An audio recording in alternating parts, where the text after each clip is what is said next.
Alors, je suis André Primeau, directrice de l'école Saint-Maxime. Aujourd'hui, on vous fait une visite du grand édifice de l'école Saint-Maxime. On va débuter par l'édifice qui accueille le premier cycle. Alors, suivez-moi, on y va.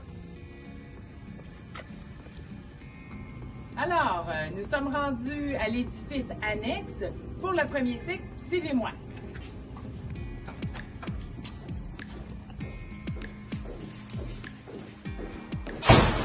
Bonjour, ça va bien? Alors ici, c'est un exemple, c'est sur 2 étages, donc c'est un petit pavillon, mais avec plein de belles choses qui se passent ici. Je vais vous montrer un petit exemple, par exemple, d'un local de sciences où on est bien équipé pour accueillir vos enfants, toute la technologie. Alors, voilà. Voilà, alors on repart et on retourne au grand édifice de Saint-Maxime.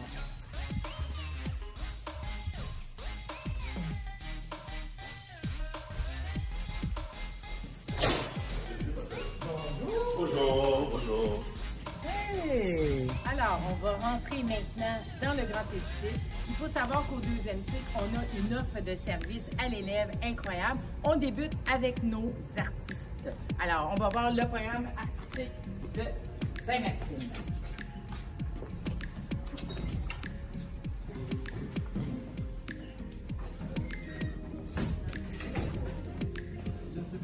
Alors, à l'école Saint-Maxime, on offre pour soit des options ou encore des concentrations artistiques.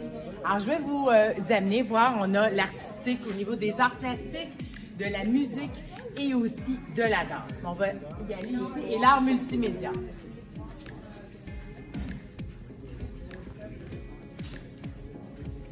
Il y a M. Jacot ici, un de nos enseignants, qui va vous expliquer un petit peu les programmes qui sont offerts à nos élèves. Bonjour. Nous, on a deux trajets. Il y a l'option en art et multimédia et la concentration. L'option, en fait, on travaille la photographie et le graphisme. Le graphisme en général, vraiment des choses qui sont les initiations en fait à la photographie et au graphisme, c'est-à-dire faire une affiche, faire une mise en page, une couverture. Ces notions, il faut les apprendre. Dans la concentration, on fait bien sûr la photographie et le cinéma, avec tout le processus de la construction du cinéma, c'est-à-dire faire des storyboards, des synopsis, et puis travailler ensemble, encore partager le travail, et puis faire les montages, le son, en général c'est ça. Merci, M. Jacot. Alors, nous poursuivons. Nous avons un auditorium que nous appelons la salle Yvon Hébert. Donc, la salle Yvon Hébert est utilisée soit pour les assemblées générales de parents, aussi lorsque nous voulons rencontrer nos élèves qui viennent de rencontrer la direction, nous avons les tournées de direction. Nous avons aussi, très important, nous avons un parlement étudiant. Alors, il y a des assemblées générales d'étudiants pour, vous savez, les étudiants, ils sont consultés, ils peuvent faire des recommandations sur plusieurs points, donc c'est aussi utilisé. Et sans oublier tous les projets artistiques, les spectacles, donc cette salle, elle est vraiment grandement utilisée et grandement appréciée, bien climatisée. Alors on peut recevoir jusqu'à 450 élèves ou parents. Alors voilà, on continue.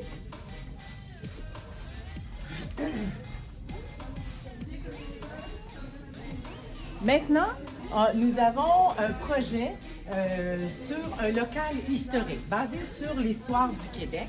Donc, un groupe d'enseignants qui ont développé ce projet-là. Et c'était aussi pour venir en soutien aux élèves pour les cours d'histoire. Alors, maintenant, il s'appelle le Lange. Alors, je vais vous présenter les enseignants. Donc, il y a Mme Tricia qui est ici et M. Mathieu. Alors, on y va? Bonjour. Bonjour. Bienvenue dans le lounge historique. Alors, je vous invite à venir faire un petit tour ici dans le local. C'est un local qu'on a élaboré, en fait, pour essayer de leur faire donner goût à l'histoire un petit peu à nos élèves. Des élèves qui sont issus divers milieux aussi, très très multiethniques. Donc ici, ils peuvent venir apprendre l'histoire. Puis on a commencé à faire une murale historique partout sur les murs. C'est ouvert à tous les midis.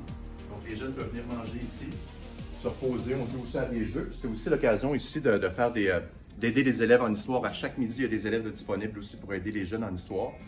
Mais c'est surtout de vivre l'histoire autrement, un petit peu de s'immerger un petit peu de notre culture. Puis bien sûr, on a aussi de la musique, pas de la musique québécoise, mais française qu'on écoute à tous les midis, uniquement en français. Donc c'était ça un petit peu le but de ce local-là. Donc on part, ce qu'on va faire en tout cas, c'est que les dessins sur les murs, on va partir de la Nouvelle-France, on va se diriger jusqu'à aujourd'hui avec notre mural sur les murs. C'est ça, donc c'est un petit coin, là, ce petit coin-là est très apprécié des jeunes, là, surtout là, que ils viennent se reposer sur leur midi. Voilà. Merci. L'excellent, très apprécié des élèves. Le lounge est continuellement sur l'heure du midi. Il est complet. Il affiche complet. Alors, on poursuit. Donc, on a parlé des arts, on a parlé de l'histoire. On va maintenant sur le plan sportif. Alors, à l'école Saint-Maxime, on a énormément de concentration sportive, basketball, soccer, donc les usuels, mais on a cette année un nouveau projet et ça, on a hâte de vous en parler. Et les élèves sont là pour le prouver. Alors, c'est Santé globale. Je vous présente Simon Ayotte, qui est notre enseignant responsable. C'est pour une première année et avec nos élèves, eux, ils vont vous convaincre de ce projet-là, assurément. Alors, Simon Ayotte. Bonjour, donc programme Santé globale, programme axé sur le plein air, des activités à l'extérieur, autant à proximité de l'école, nombreuses sorties, des camps, camping à venir, la bicyclette. Donc on exploite plusieurs ressources qu'on a près de l'école ou des ressources québécoises, des forêts, un volet environnement, implication. Comme vous voyez, là, on a des jeunes qui sont là ce matin pour vous parler. Donc je vais leur laisser la parole pour quelques mots, leur première impression de Santé globale. Moi, j'adore Santé globale. On fait beaucoup d'activités, on sort dehors, on bouge, c'est amusant. On a déjà fait une première activité au Mont-Saint-Hilaire, puis c'était vraiment beau. On a monté des montagnes et on avait plein de souvenirs, photos et tout. C'est vraiment cool. Est-ce qu'on doit être un athlète pour faire partie de ce programme-là? Non. Il faut juste la motivation et dynamisme, enthousiasme. Excellent, excellent. On veut pas des athlètes, on veut des gens qui sont motivés et puis qui aiment le plein air. Le programme, ça permet aussi de découvrir l'environnement, la nature et de découvrir le monde en fait, parce qu'on fait des sorties. Et les sorties, c'est aussi quelque chose d'amusant, mais aussi quelque chose qui permet par rapport à tes connaissances. Vous êtes extraordinaire. Est-ce qu'on le recommande, Santé globale? Bien sûr! All right! Bon, on continue. Bravo, merci. Alors, donc, on vous a parlé des artistes, des sportifs, et maintenant, on a nos scientifiques. Alors, c'est très fort ici. On a la concentration sciences, on a des activités comme la semaine des mathématiques. Tout ce qui est maths et sciences aussi à l'école Saint-Maxime, c'est très encouragé. Donc, on essaie de faire découvrir à tous ces aspects-là l'univers scientifique et on a beaucoup de parascolaires, dont un projet robotique qui est en force présentement et un de nos enseignants, M. Belfatmi, va vous en glisser un petit mot. Bonjour, ici c'est la robotique, comme Madame la directrice a dit. Ici, on essaie de donner comme plusieurs niveaux de robotique, du débutant qui monte des petites briques jusqu'à professionnels qui avec des enseignants de sciences. Les autres qui font d'autres niveaux de montage de robots. Et puis on essaie d'avoir un programme très fort ici en robotique. Je ne veux pas, les écoles, c'est vers ça qu'ils s'alignent. Et c'est accessible à tous. C'est accessible à tout le monde. Comme ici, par exemple, ça c'est la robotique pour nos élèves d'accueil. Donc le français, c'est pas leur fort, donc on travaille avec des briques. Et puis ils vont doucement, tranquillement monter, programmer, apprendre tout ça. Par contre, pour les élèves du régulier, ils ont un autre niveau, Arduino et plus. Les autres, ils n'ont pas cette difficulté de langue, donc ils vont directement à la programmation. Donc, on s'adapte à tous nos élèves, qu'ils soient ici pour apprendre le français. On a des activités pour eux et pour ceux qui maîtrisent bien le français aussi. Alors... Bonjour, je m'appelle Vanel Charlemont, responsable du département des sciences, directeur adjoint ici. Je vous emmène au département des sciences. Alors, au 3e étage, je vous présente M. Zerga, des enseignants des sciences. Bonjour, bienvenue. Je vous présente Oscar. Voilà, donc Oscar est vivant. pouvez voir. Professeur en secondaire 3, bienvenue. Alors, en grande majorité, en secondaire 3, la grande majorité du programme, c'est le corps humain. Donc, on voit un peu tous les sens d'ailleurs. Et on fait 2 dissections dans l'année, dissection de cœur et dissection de lèvres. Voilà, donc les élèves devraient être capables d'observer sur un microscope, de faire des déductions, etc. En secondaire 4, on travaille sur surtout la matière, les atomes, ainsi de suite. Pour la partie enrichie, on fait même de la génétique. Lara? En secondaire 4, si les sciences vous intéressent, vous allez poursuivre en physique et en chimie pour le secondaire 5. Alors, je vous amène en chimie. Alors, en chimie, nous allons poursuivre ce qu'on avait en secondaire 4, mais on va vous expliquer certains phénomènes des réactions chimiques. Entre autres, le liquide incolore ici. Si je le brasse, oh, c'est pas de la magie, c'est de la chimie. Donc, c'est ce qu'on fait en chimie de secondaire 5 et physique. En physique de secondaire 5, on étudie les lentilles, les lumières, les miroirs et la mécanique. Alors, la mécanique.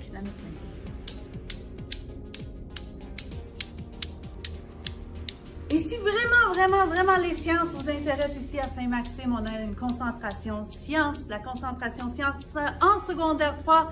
Je cède la parole à M. Serka. Salut. Alors, en concentration 3, on est très heureux. On est très actif aussi. Regardez, on a un défi génie inventif qu'on va faire dans l'année. C'est une voiture qui va faire quelque chose qui doit freiner à un moment donné. Tout ça est fait par l'élève dans les machines-outils. Tous les mécanismes sont super l'élève. On peut voir d'ailleurs ici les élèves en action dans le projet. On a aussi dans l'année, on peut programmer des cartes microbits. Par exemple, on a ici un exemple de feu de circulation. On a aussi 2 cartes qui communiquent via radio, donc à distance, de communiquent. On peut faire aussi sur l'année, on programme les robots EV3, voilà. Et ici, on a aussi le 3D, toujours en concentration 3. Le 3D, on fabrique des projets, on joint l'utile à l'agréable, on fait de la technologie et on produit, on imprime nos appareils en 3D. Donc, après, là, si ça vous intéresse vraiment, que vous plongez là-dedans, que vous allez en concentration 5. Alors, en concentration 5, nous faisons de la robotique. Donc, on travaille avec notre carte Arduino. Et là, on a une multitude de projets, entre autres notre projet Halloween. Alors, je vous présente ici mon petit chapeau rose, mon petit chapeau vert. Et regardez.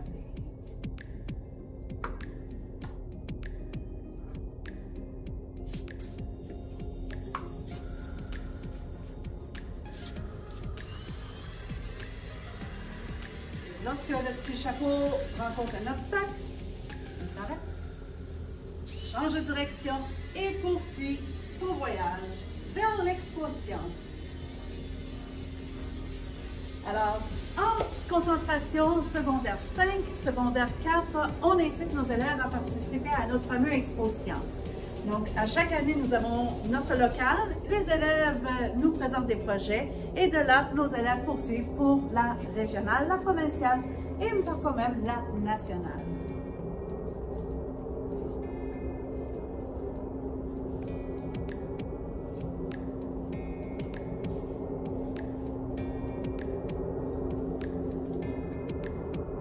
À bientôt!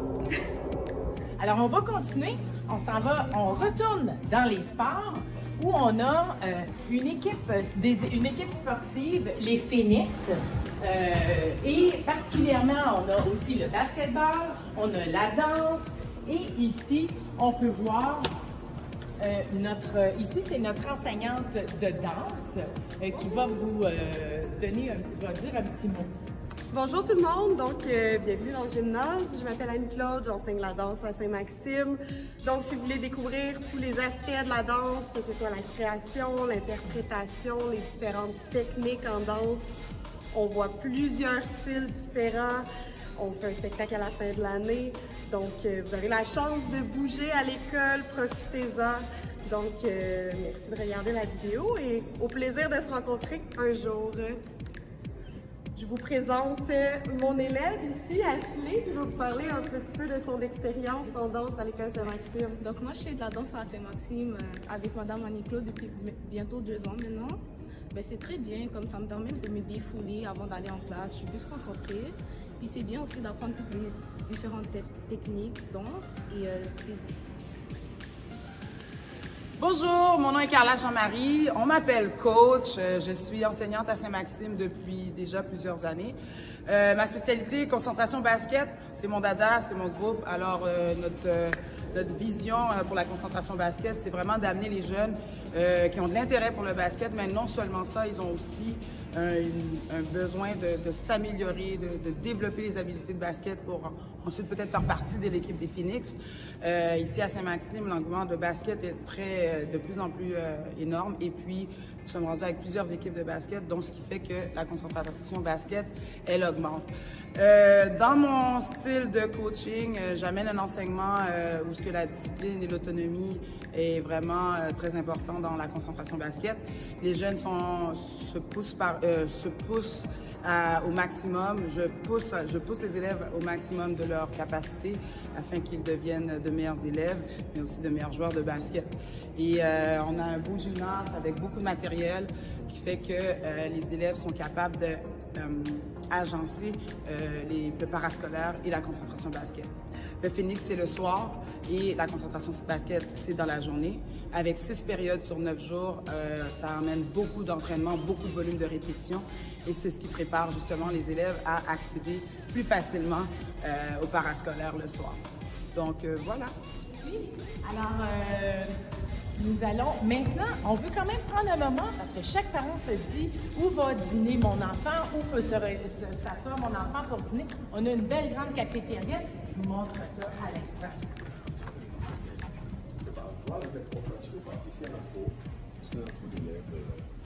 Donc ici, nous avons le service de cafétéria. Nous avons une magnifique cafétéria, comme vous pouvez le voir, vue sur la rivière. C'est magnifique. Et le service de cafétéria à tous les jours avec un menu santé, bien entendu. On respecte le guide alimentaire. Donc, et les élèves peuvent s'asseoir, ils sont là régulièrement. Et comme on a dit tantôt, ils peuvent aussi aller au lounge pour aller se reposer. Parlant de se reposer, on a aussi un local bien, bien spécial qu'on veut prendre le temps de vous montrer. Alors, on a parlé de nos élèves sportifs, artistiques, scientifiques, mais il y a aussi des élèves qui aiment être tranquilles, qui aiment être entre amis, se relaxer un petit peu. Donc, et aussi pour ce local-là, ça s'appelle le local Zen. Alors, il y a des jeunes qui, pour toutes sortes de raisons, ont besoin de relaxer un petit peu, qui ont un petit peu d'anxiété. Alors, il y a un magnifique local qui s'appelle le local Zen. Alors, voilà. Excusez-moi, mes chers bénévoles. Donc, on est en Facebook Live. Je vais vous demander juste Alors, vous voyez ici, là, le bénévolat Saint-Maxime, c'est très fort. Les élèves sont toujours prêts à venir nous aider. Alors, on est très fiers de notre équipe de bénévoles. Donc, je vous présente notre psychologue qui a créé ce magnifique local Zen. Je vais lui laisser la parole. Bonjour, alors voici donc, bienvenue dans le local Zen. Ce local a été créé pour travailler des problématiques qui sont récurrentes et majeures chez les jeunes, c'est-à-dire l'anxiété et le stress. On a donc voulu créer un espace favorable pour eux afin qu'ils puissent se détendre. C'est ouvert tous les midis pour les élèves. C'est un local qui, depuis son ouverture, est très populaire, très apprécié et il nous permet également d'animer des ateliers sur la gestion de l'anxiété, sur le stress, la dépression. Donc, c'est un local qui fait son œuvre. Voilà.